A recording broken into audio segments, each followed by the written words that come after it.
सभी मित्रों को मैं पीसी यादव पुनः अपने एकेडमी चैनल पर हार्दिक स्वागत करता हूं। आजकल हम जिस टॉपिक पर चर्चा कर रहे हैं वो टॉपिक है भारत का संवैधानिक विकास। भारत के संवैधानिक विकास के अंतर्गत हमारी जो मैराथन क्लास चल रही है उस क्लास में हम अब तक इसके 3 वीडियो आपके साथ साझा कर चुके हैं। 3 पार्ट हो चुके हैं। हम पहुंच चुके हैं ब्रिटिश क्राउन के अंतर्गत भारत। अब तक हमने जो 3 वीडियो आपके साथ साझा किया है ईस्ट इंडिया कंपनी के अधीन जब भारत था उससे संबंधित वीडियो थे। आज का जो वीडियो है यहां से शुरुआत होता है ब्रिटिश क्राउन के अंतर्गत भारत। 1857 की जब क्रांति होती है बड़े पैमाने पर भारत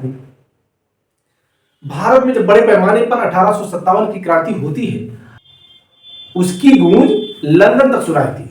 वहां बैठे जो ब्रिटिश आका थे उनको ये समझने में देरी नहीं लगी कि अगर समय रहते हम इस पर नियंत्रण ना बना पाए, समय रहते भारतीय जनता को अगर कुछ हम अलग से कोई व्यवस्था ना ला सके तो हमारे हाथ से भारत निकल जाएगा।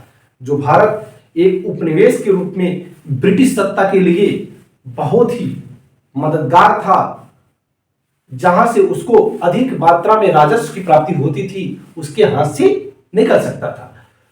उसी के मद्देनजर ब्रिटिश सत्ता जो थी, जो ब्रिटिश साम्राज्य थी, वो वहां की संसद के द्वारा भारत सरकार अधिनियम 1858 लाया जाता है। उस समय वहां के जो प्रधानमंत्री थे लॉर्ड पामर्स्टन थे।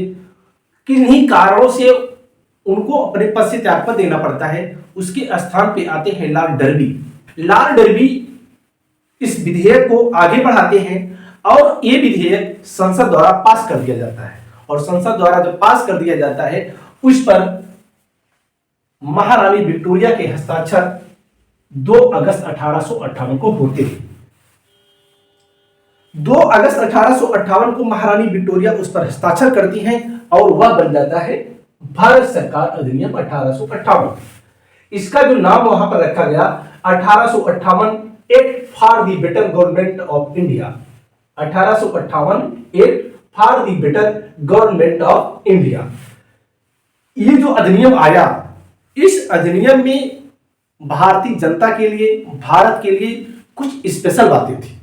स्पेशल बातें ये थी, अब तक जो कंपनी थी वह जिस प्रकार से शासन कर रही थी, जबरदस्ती राज्यों को हड़प लेना, लोगों में आपस में लड़ाई करा देना आदि जो फूट डालो राज करो की नीति थी, उसमें थोड़ा सा परिवर्तन लाते हुए अब वहां ब्रिटिश सत्ता द्वारा यह कहा गया कि अब ब्रिटेन के द्वारा यानी ब्रिटिश सत्ता के द्वारा किसी नए क्षेत्र का अधिग्रहण नहीं किया जाएगा।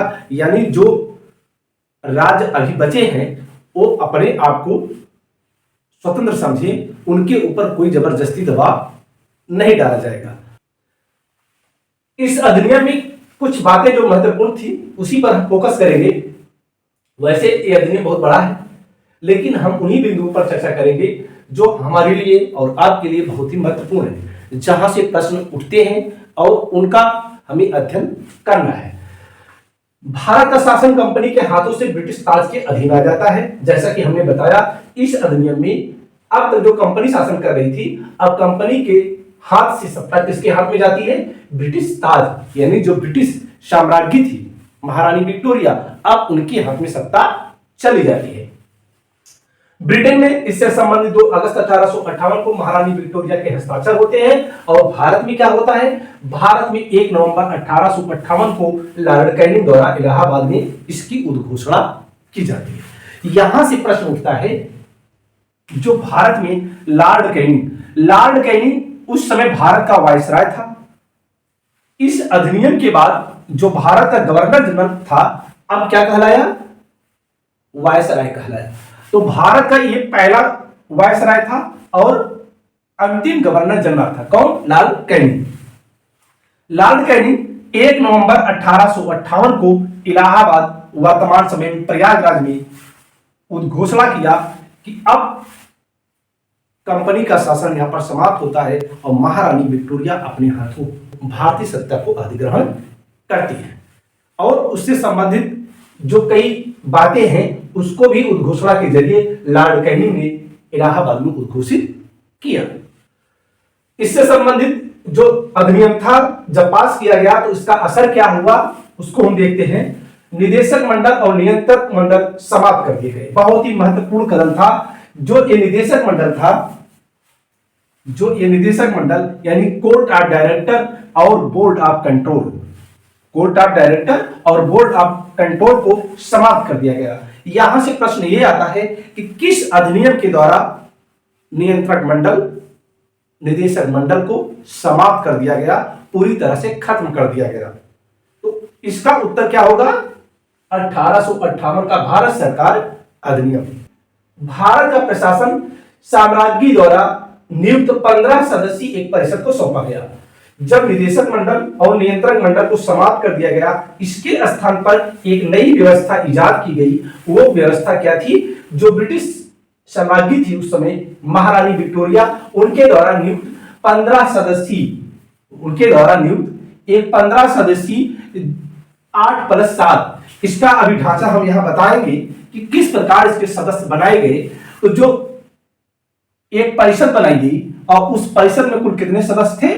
15 सदस्यों की भारत को प्रशासन चलाने के लिए, भारत को अपने अधीन किस प्रकार चलाया जाए, उसके लिए 15 सदस्यीय एक परिषद बनाई गई और इसी परिषद को संपूर्ण ताकत यानी संपूर्ण पावर सौंप दी गई, जिसका अध्यक्ष भारत सचिव होता था। जिसका अध्यक्ष कौन होता था? भारत सचिव। और जो ये भारत सचिव था, ये अनिवार्य रूप से ब्रिटिश मंत्रिमंडल का सदस्य होता था और या ब्रिटिश संसद का भी सदस्य होता था। जो ये परिषद थी 15 सदस्यीय जो परिषद बनाई गई, इस परिषद का जो अध्यक्ष होता था, उस अध्यक्ष को कहा जाता था भारत सचिव। भारत सचिव ब्रिटिश मंत्रिमंडल का अनिवार्य रूप से मेंबर था। ब्रिटिश संसद का भी वो सदस्य था, क्योंकि बिना संसद की सदस्यता के वह मंत्री नहीं बन सकता था और वह पूरी तरह से संसद के प्रति उत्तरदायी था। तो इस प्रकार जो 15 सदस्यीय टीम बनाई जाती है, जो परिषद बनाई जाती है, उस परिषद का हेड कौन है? भारत सचिव। ये जो भारत परिषद थी, ये जो भारत परिषद थी, इससे संबंधित यहां पूरा मैंने ढांचा दिया है, इस पर भी हम नजर डाल लेते हैं। जो भारत परिषद थी उसमें 15 मेंबर थे, यानी 15 सदस्य थे। 8 सदस्य क्राउन द्वारा और 7 सदस्य कंपनी द्वारा, यानी जो कंपनी के डायरेक्टर थे उनके द्वारा नियुक्ति की जाती है। जो 15 सदस्य भारत परिषद बनाई गई, उसमें 8 सदस्य ब्रिटिश क्राउन के द्वारा, यानी जो ब्रिटिश हुकूमत थी उसके द्वारा, जो ब्रिटिश हुकूमत थी उसके द्वारा उनका मनोनयन किया गया, और जो 7 सदस्य थे उनका मनोनयन जो कंपनी के डायरेक्टर थे उनके द्वारा किया गया। कम से कम उसमें कुछ शर्तें लगा दी गई। शर्त क्या थी? कम से कम 9 सदस्य, इस 15 में से कम से कम 9 सदस्य ऐसे होंगे जो कम से कम 10 वर्ष तक भारत में सेवा कार्य कर चुके हैं। 15 सदस्यों में 9 मेंबर ऐसे होंगे, 9 सदस्य ऐसे होंगे जो कम से कम भारत में 10 वर्ष तक अपनी सेवा दे चुके हों, यानी वहां कार्य कर चुके हों।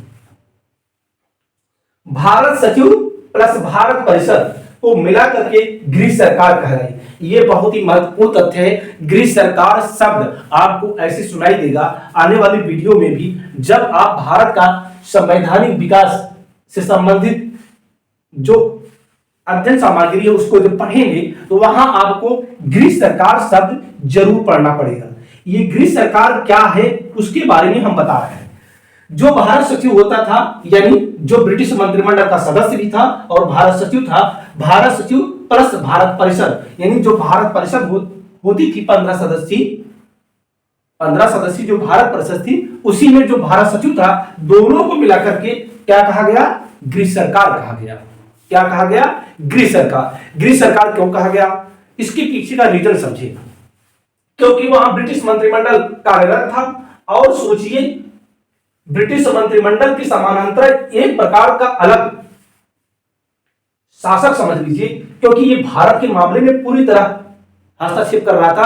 भारत की पूरी जिम्मेदारी किसके ऊपर थी? भारत सचिव के ऊपर थी। तो इस प्रकार आप समझे, एक सरकार तो ये चल ही रही थी और दूसरी सरकार गृह सरकार इसको कहा गया, यह भी चल रही थी। तो भारत सचिव को बहुत ही जबरदस्त अधिकार दिए गए।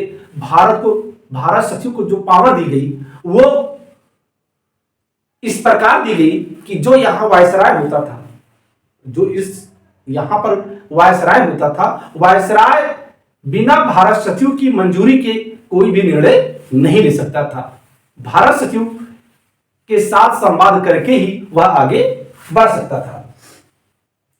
जो इसके वेतन आदि थे, यानी ये भारत सचिव और भारत परिषद, यानी जो गृह सरकार का वेतन था, जो इनके सदस्यों को वेतन दिया जाता था, वो कहां से दिया जाता था? वो दिया जाता था भारतीय राजस्व। भारतीय राजस्व सरकार वहां चल रही थी, कहां? ब्रिटेन में। और वेतन भत्ता कहां से दिया जा रहा था? भारतीय राजस्व से। और यहां व्यवस्था क्या थी? निर्णय जो लिया जाता था बहुमत से लिया जाता था। जो भारत परिषद होती थी, इसमें जो निर्णय लिए जाते थे वो बहुमत से लिए जाते थे। भारत सचिव को सामान्य मत देने का अधिकार था और विषम परिस्थितियों में जब वोटिंग बराबर हो जाती थी तो उसको अतिरिक्त मत देने का भी अधिकार था। इस प्रकार मतदान प्रक्रिया में भारत सचिव को सामान्य मत डालने का अधिकार था। अगर मत बराबर हो जाए उस स्थिति में उसको एक अतिरिक्त मत डालने की भी आजादी थी। ये तो रही भारत परिषद की बात। अब और देखते हैं इस अधिनियम में और क्या मुख्य बातें थी। भारत का गवर्नर जनरल अब क्या कहलाया? वायसराय कहलाया। यहां से प्रश्न आता है कि किस अधिनियम के तहत भारत का गवर्नर जनरल वायसराय कहलाया? तो वो अधिनियम था भारत सरकार अधिनियम 1858। 1858 के अधिनियम में अब वह भारत का वायसराय कहलाया। वायसराय क्यों कहलाया? क्योंकि अभी तक वह कंपनी के अधीन कार्य कर रहा था, अब वह ब्रिटिश साम्राज्य के द्वारा नियंत्रित था और वह किसके प्रति उत्तरदायी था? ब्रिटिश सत्ता के प्रति उत्तरदायी था, यानी ब्रिटिश सामग्री के प्रति उत्तरदायी था। इसलिए क्या कहलाया? वायसराय कहलाया। और भारत का प्रथम वायसराय कौन था? Lord Canning. भारत का प्रथम वायसराय कौन था? Lord Canning. इससे संबंधित अब एक जानकारी कर ले। इसके पीछे अगर वीडियो पे जाए तो 1773 का जो रेगुलेटिंग एक्ट था उसमें बंगाल के गवर्नर को बंगाल का गवर्नर जनरल बनाया जाता है। बंगाल के गवर्नर को बंगाल का गवर्नर जनरल बनाया जाता है। 1833 का चार्टर एक्ट था, उसमें बंगाल के गवर्नर जनरल को भारत का गवर्नर जनरल बनाया जाता है। और 1858 का भारत सरकार अधिनियम है, इसमें भारत का जो गवर्नर जनरल है उसको भारत का वायसराय बनाया जाता है। तो अंतिम बंगाल गवर्नर कौन था? Warren Hastings. Bengal governor general प्रथम कौन था? Warren Hastings. अंतिम बंगाल गवर्नर जनरल कौन था? Lord William Bentinck. भारत का प्रथम गवर्नर जनरल कौन था? Lord William Bentinck. भारत का अंतिम गवर्नर जनरल कौन था? Lord Canning. और भारत का प्रथम वायसराय कौन था? Lord Canning. इस प्रकार यहां वायसराय कहलाया। अगला बिंदु है ईस्ट इंडिया एक्ट द्वारा लागू द्वैध शासन समाप्त हो गया। द्वैध शासन इसलिए समाप्त हो गया क्योंकि कोर्ट ऑफ डायरेक्टर और बोर्ड ऑफ कंट्रोल दोनों क्या हो गए? समाप्त हो गए। जब दोनों समाप्त हो गए तो द्वैध शासन समाप्त ही हो जाएगा, क्योंकि ना रहेगा बांस ना बजेगी बांसुरी। जब कोर्ट ऑफ डायरेक्टर और बोर्ड ऑफ कंट्रोल पूरी तरह से खत्म कर दिए गए तो द्वैध शासन अपने आप ही खत्म हो गया। जो द्वैध शासन ईस्ट इंडिया एक्ट द्वारा लाया गया था अब वह समाप्त कर दिया गया। भारत परिषद एक निगमित निकाय थी। जो भारत परिषद बनाई गई थी वो कैसी निकाय थी? एक निगमित निकाय थी जिसे भारत व इंग्लैंड में मुकदमा करने का अधिकार था। जो भारत परिषद बनाई गई थी एक निगमित निकाय थी। इसको भारत में लंदन यानी ब्रिटेन में भारत में ब्रिटेन में मुकदमा दायर करने का अधिकार था। और यही नहीं, इस पर भी मुकदमा किया जा सकता था। यानी ये भी अगर गलत कार्य करती थी तो इस पर भी मुकदमा किया जा सकता था। यहां आपको और बता दें, तथ्यों में आगे बताते हैं। वायसराय भारत सचिव की आज्ञा मानने के लिए बाध्य था। अभी हमने यहां बताया जो वायसराय था वो भारत सचिव की आज्ञा मानने के लिए बाध्य था, लेकिन कुछ मामला ऐसे थे जैसे अर्थव्यवस्था है, अखिल भारतीय सेवाएं हैं, उनके मामले में भारत सचिव भारत परिषद की राय मानने के लिए बाध्य नहीं था। यहां आप इसको समझें, यहां वायसराय भारत सचिव की आज्ञा मानने के लिए बाध्य है। जो भारत में वायसराय है वह किसकी आज्ञा मानने के लिए बाध्य है? भारत सचिव की। और वहां भारत सचिव लंदन में जो भारत परिषद है, जो भारत परिषद है 15 सदस्यीय, उसकी राय मानने के लिए क्या है? बाध्य है। किन मामलों में? अर्थव्यवस्था, अखिल भारतीय सेवाएं, इन मामलों में भारत सचिव भारत परिषद की बात मानने के लिए बाध्य था, लेकिन अन्य मामलों के लिए वह स्वतंत्र निर्णय लेता था। वह वायसराय के संपर्क में रहता था। वायसराय से कोई भी गोपनीय वार्ता होती थी, उसको जरूरी नहीं है कि भारत परिषद को भी बताए, लेकिन ध्यान यह देना है कि भारत परिषद का जो अध्यक्ष है, जो भारत सचिव है, वह ब्रिटिश मंत्रिमंडल का सदस्य है, और ब्रिटिश मंत्रिमंडल का सदस्य होने के नाते वह अनिवार्य रूप से संसद के प्रति उत्तरदायी है। इस प्रकार अगर हम देखें भारत सरकार अधिनियम 1858 में कुछ महत्वपूर्ण बिंदु, उसको हम ऐसे देख लेते हैं।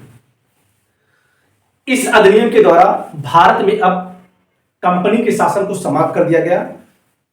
यहां की शासन सत्ता ब्रिटिश ताज के अधीन कर दी गई।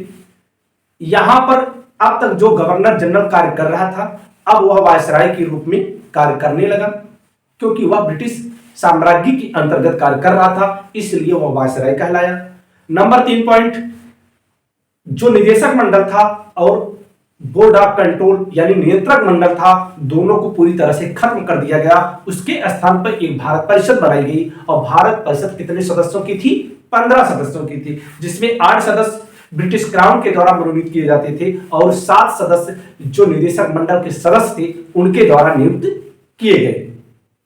तो 15 सदस्यीय जो भारत परिषद बनाई गई, उसका अध्यक्ष भारत सचिव होता था। भारत सचिव की सलाह पर ही भारत का वायसराय कार्य करता था। भारत सचिव अनिवार्य रूप से ब्रिटिश मंत्रिमंडल का सदस्य था, और ब्रिटिश मंत्रिमंडल का सदस्य होने के नाते वह अनिवार्य रूप से ब्रिटिश संसद के प्रति उत्तरदायी था।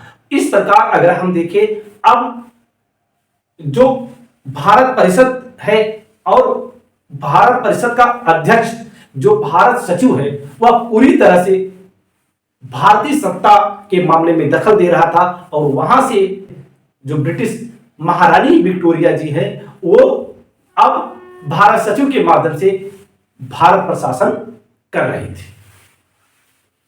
अब आगे हम देखते हैं भारतीय परिषद अधिनियम 1861। भारतीय परिषद अधिनियम 1861, इसमें क्या किया गया? विधि निर्माण की प्रक्रिया में भारतीय प्रतिनिधियों को शामिल करने की शुरुआत की गई। जैसा कि हमने बताया, अब जो ब्रिटिश सत्ता थी, भारतीय जनता के दिलों में, भारतीय लोगों के दिलों में अपना स्थान बनाने के लिए प्रयासरत थी, क्योंकि जो बेड़ा गर्क ईस्ट इंडिया कंपनी ने कर दिया था, उसकी भरपाई वो कर रही थी। आहिस्ता आहिस्ता ही सही कुछ न कुछ कार्य कर रही थी। तो यहां क्या किया? यहां भारतीय प्रतिनिधियों को शामिल करने की शुरुआत की गई। किसमें? विधि निर्माण प्रक्रिया में। जो कानून बनाने की प्रक्रिया थी, उसमें भारतीय प्रतिनिधियों को भी शामिल किया गया। किस एक्ट के माध्यम से? किस अधिनियम के माध्यम से? भारतीय परिषद अधिनियम 1861। 1862 में 1862 में लॉर्ड कैनिंग ने 3 भारतीयों को, कौन कौन? बनारस के राजा, पटियाला के महाराजा और सर दिनकर राव। ये तीनों नाम आप जरूर याद रखें, क्योंकि इन तीनों नामों से संबंधित प्रश्न आते हैं। विधि निर्माण प्रक्रिया में कितने सदस्यों को लॉर्ड कैनिंग ने, यानी कितने भारतीय सदस्यों को लॉर्ड कैनिंग ने अपनी जो परिषद थी, विधान परिषद थी, उसी में मनोनीत किया? तो वहां उत्तर होगा 3। और इन तीनों के नाम आप जरूर याद रखें, क्योंकि प्रश्न ऐसा आ सकता है, उसमें यह प्रश्न आएगा कि इनमें से कौन सा व्यक्ति था जो विधान परिषद में प्रथम बार मनोनीत नहीं किया गया? तो उसमें बनारस के राजा होंगे, पटियाला के महाराजा होंगे और सर दिनकर राव होंगे, और चौथा कोई नाम और दे देगा। तो इसलिए आप तीनों के नाम जब याद रखे रहेंगे तो चौथा विकल्प अपने आप सही हो जाएगा, आप उसको सही कर देंगे। तो इस प्रकार 1862 में लॉर्ड कैनिंग ने जो वहां विधान परिषद थी, अस्तित्व में थी, उसमें 3 भारतीयों को चुनते हैं, मनोनीत करते हैं। वो हैं कौन? बनारस के राजा, पटियाला के महाराजा और सर दिनकर राव। बिंदु नंबर 2, वायसराय की परिषद को सुविधा अनुसार विधि बनाने की शक्ति प्रदान की गई, जिसके आधार पर कैनिंग ने विभागीय प्रणाली की शुरुआत की। देखिए, आप देखते जाइए कि कैसे कैसे शुरुआत हो रही है। वायसराय की जो परिषद थी उसको सुविधा अनुसार विधि बनाने की आजादी दी गई। जैसे कुछ विधि ऐसी थी जो यहां वायसराय हैंडल कर रहा था, भारत में देख रेख कौन कर रहा था? वायसराय कर रहा था, क्योंकि वायसराय यहां रहता था, इसलिए यहां की स्थानीय समस्याओं से भी वो परिचित था। तो इसलिए उसको इतनी आजादी दी गई कि वह सुविधा अनुसार विधि बनाए, विधि बनाने की उसको शक्ति दी गई। और जिसके आधार पर कैनिंग ने क्या किया? विभागीय प्रणाली की शुरुआत की। विभागीय प्रणाली, यहां से प्रश्न आता है कि किस गवर्नर ने, जनरल ने या किस वायसराय ने भारत में विभागीय प्रणाली की शुरुआत की? तो इसका उत्तर है लॉर्ड कैनिंग ने। प्रश्न आएगा, विभागीय प्रणाली की शुरुआत करने वाला प्रथम वायसराय कौन था? तो इसका उत्तर होगा लॉर्ड कैनिंग। लॉर्ड कैनिंग ने क्या किया? विभागीय प्रणाली की शुरुआत की और जो विभाग आवंटित किया सबको अलग अलग व्यक्तियों को अलग अलग विभाग दिया गया और उन व्यक्तियों की जवाबदेही होती थी विभाग के प्रति। उन व्यक्तियों की विभाग के प्रति क्या होती थी? जवाबदेही होती थी। तो इस प्रकार मंत्रिमंडल वाली व्यवस्था, जो आज के समय में हमारे देश में मंत्रिमंडल कार्य कर रहा है, जो मंत्रिपरिषद है, वैसी व्यवस्था लाने वाला वायसराय कौन था? Lord Canning. क्योंकि जब विभागीय प्रणाली की शुरुआत की तो विभाग को अलग अलग व्यक्तियों में आवंटित किया गया और अलग अलग व्यक्तियों की जवाबदेही विभाग के प्रति थी। तो आज के समय में जो मंत्रिमंडल है, मंत्रियों का जो अपना अपना दायित्व है, जो विभागों की प्रति जवाबदेही है, वैसी ही प्रक्रिया लॉर्ड कैनिंग ने शुरुआत की। किस एक्ट के माध्यम से? भारतीय परिषद अधिनियम 1861 के माध्यम से। संकट काल में वायसराय को विधान परिषद की सलाह के बिना अध्यादेश जारी करने की अनुमति मिली। ये और महत्वपूर्ण तथ्य है। संकट काल में, जैसे आज के समय में जब संसद का सत्र ना चल रहा हो तो राष्ट्रपति महोदय, राज्यपाल महोदय क्या जारी करते हैं? अध्यादेश जारी करते हैं। ये अध्यादेश की पृष्ठभूमि कहां से बनती है? 1861 के अधिनियम से। अध्यादेश से संबंधित मैंने एक वीडियो आपके साथ साझा किया है। अगर आपने उस वीडियो को नहीं देखा है, उस वीडियो को जरूर देखें, उसका लिंक डिस्क्रिप्शन बॉक्स में उपलब्ध है। मैंने अध्यादेश का पूरी तरह से पोस्टमार्टम किया है। अध्यादेश से संबंधित जितने भी प्रश्न हैं वहां आपको मिल जाएंगे और उसके उत्तर उसी वीडियो में मिलेंगे। तो संकट काल में वायसराय को जैसे कोई विषम परिस्थिति आ जाए, विधान परिषद, मानो विधान परिषद की अनुमति या विधान परिषद की सलाह के बिना अध्यादेश जारी करने की अनुमति दी गई। किसको दी गई? वायसराय को दी गई। और यहां उसी तरह जैसे आज के समय में अध्यादेश की जो वैधता है, वैसे ही वैधता 6 माह रखी गई। तो जो अध्यादेश था वो कितने माह वैध था? 6 माह। और उसको जारी करने वाला कौन था? वायसराय। किन परिस्थितियों में? विषम परिस्थितियों में। किसकी अनुमति के बगैर? विधान परिषद की अनुमति के बगैर। अगला तथ्य देखिए, मद्रास व बंबई प्रांतों की परिषदों को विधि निर्माण का अधिकार दिया गया। पिछले वीडियो में हमने बताया मद्रास और बंबई प्रेसिडेंसियों को कलकत्ता प्रेसिडेंसी में विलय कर दिया गया। तो सारे अधिकार किसको दे दिए गए? गवर्नर जनरल को दे दिए गए। लेकिन अब यहां क्या किया गया? अब तक जो केंद्रीकरण की भावना थी, अब ब्रिटिश हुकूमत ने विकेंद्रीकरण की प्रक्रिया शुरू की। अब धीरे धीरे विकेंद्रीकरण की प्रक्रिया ही अनवरत चलती रही। तो विकेंद्रीकरण प्रक्रिया की शुरुआत किस अधिनियम के द्वारा किया गया? भारतीय परिषद अधिनियम 1861। यहां क्या किया गया? मद्रास और बंबई प्रांतों की जो परिषद थी उनको विधि निर्माण की प्रक्रिया, जो विधि निर्माण से संबंधित अधिकार थी, उनको वापस कर दिया गया, जो अब तक ले लिया गया था। इससे क्या हुआ? विकेंद्रीकरण की शुरुआत हुई। विकेंद्रीकरण और केंद्रीकरण से आप परिचित होंगे। केंद्रीकरण वह प्रक्रिया है जिसमें संपूर्ण शक्ति का केंद्रीकरण होता है, यानी किसी एक व्यक्ति में या किसी एक संस्था में संपूर्ण शक्तियों का समावेश हो जाता है। तो उस प्रक्रिया को कहा जाता है केंद्रीकरण। विकेंद्रीकरण इसके अपोजिट है। विकेंद्रीकरण वह प्रक्रिया है जिसमें शक्तियों को, जो पावर होती है, स्टेप बाय स्टेप यानी नीचे से ऊपर यानी ऊपर से नीचे आवंटित कर दिया जाता है और उसमें कई चरण होते हैं और सभी अपनी अपनी शक्तियों का उपभोग करते हैं। जैसे केंद्र की शक्तियां अलग, राज्यों की शक्तियां अलग और लोकल गवर्नमेंट की शक्तियां अलग। तो एक ऐसी प्रक्रिया है, विकेंद्रीकरण की प्रक्रिया है। वायसराय को नए राज्यों के निर्माण में और सीमा परिवर्तन में अधिकार दिया गया। वायसराय को क्या अधिकार मिला? अगर किसी नए राज्य का सृजन करना है या किसी राज्य की सीमाओं में कोई परिवर्तन करना है तो वह अधिकार किसको दिया गया? वायसराय को दिया गया। इस प्रकार 1861 का जो अधिनियम था उसमें इस प्रकार के जो तथ्य थे समाहित किए गए। यहां दो अधिनियमों की चर्चा भी करना वाजिब है क्योंकि इससे संबंधित जो तथ्य हैं बड़े ही महत्वपूर्ण हैं।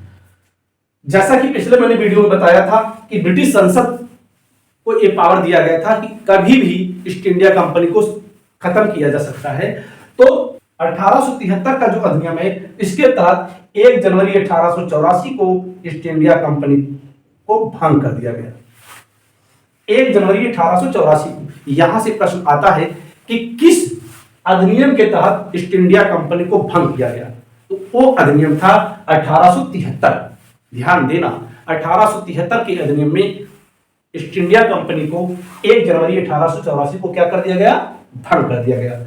और जो शाही उपाधि अधिनियम है 1876, इसके द्वारा क्या किया जाता है? इसके द्वारा 28 अप्रैल 1876 को महारानी विक्टोरिया को भारत की साम्राज्ञी घोषित किया जाता है। शाही उपाधि अधिनियम 1876 के माध्यम से ब्रिटिश महारानी विक्टोरिया को भारत की भी साम्राज्ञी घोषित किया जाता है। तो इस प्रकार इन दो अधिनियमों को आप भी याद कर रखें। 1873 का अधिनियम जिसके तहत ईस्ट इंडिया कंपनी को समाप्त कर दिया गया और शाही उपाधि अधिनियम 1876 जिसके तहत महारानी विक्टोरिया को भारत की साम्राज्ञी घोषित किया गया। तो इस प्रकार ब्रिटिश ताज के अधीन, ब्रिटिश सत्ता के अधीन, ब्रिटिश क्राउन के अधीन जो अधिनियम आए उन अधिनियमों में आज हमने मुख्य रूप से दो अधिनियमों की बात की। सन 1858 का अधिनियम और सन 1861 का अधिनियम। और इससे संबंधित वीडियो आपको जल्द ही प्रोवाइड किए जाएंगे। आपका प्यार और स्नेह ऐसे बना रहे और वीडियो को लास्ट तक देखने के लिए बहुत बहुत धन्यवाद। इसके साथ ही ये वीडियो यहीं तक। अगली बार एक नए टॉपिक के साथ पुनः उपस्थित होऊंगा। जय हिंद।